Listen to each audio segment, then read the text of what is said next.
It's really from the 18 years of indoctrination in the Jewish day school system. And I taught Hebrew in LA for a while as my side job, and bar and bat mitzvah classes and stuff like that. And, we didn't have, it wasn't that. We weren't doing Sunday mornings for 2 hours and learning,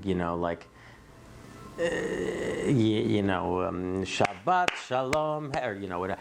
We did that too, but that was kindergarten, and then we learned Hebrew, and then we studied Tanakh, and then and I suppose to an extent we try and stay a little bit literate on these things, but we also, we will go to rabbinical authorities to get references. When people tell us things when we're just traveling around or doing our live shows, somebody might say something that just, sparks it for us.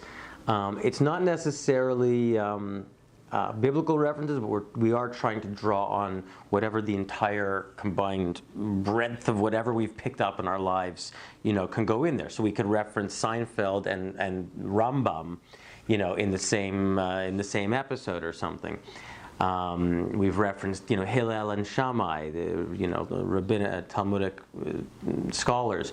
We use, let's put it this way, we show off the references that we know, and we also know that we know a fraction of what many, many people know, and sometimes, we'll get comments about this, or it's the kind of I don't know. We did one where we've only done this one time where we had fake Hasidic Jews walking through the frame. And we were talking about them. It's season 1, episode 3. It's called Great Debates. Go watch it. Sign up for our YouTube. Follow us on Instagram. Follow us on Facebook. Sign up for Twitter.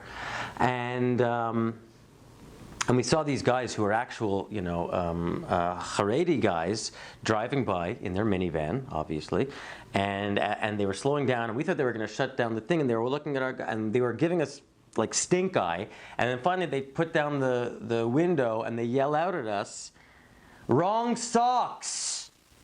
What? He's wearing the wrong socks. These are Shabbos socks and his weekday hat. Unschuldig me, and so there's a certain level of people that will understand things.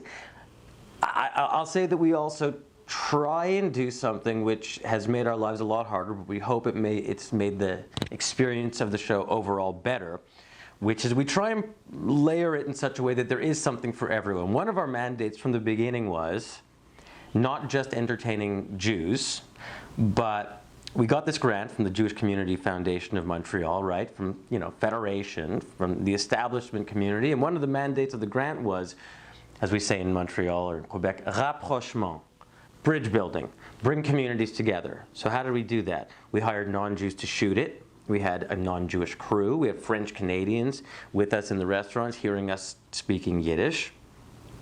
It was also one of our first glimpses into the idea that this might actually work beyond the Jewish community, because as we were sitting there performing that first scene in Yiddish, one of the French Canadian crew members was laughing.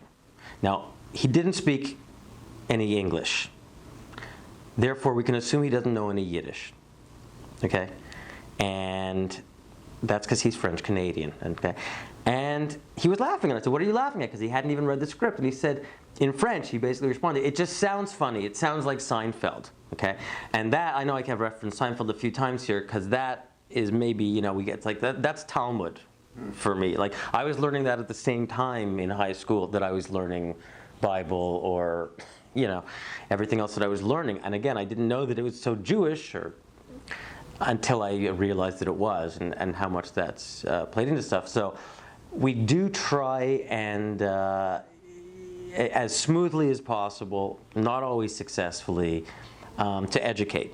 And we are proud of the fact that we hear from both non-Jews and even Jews, sometimes converts, sometimes people who are married to non-Jew, and they say, "I understand my husband better now. My wife understands me now that she's watched your show."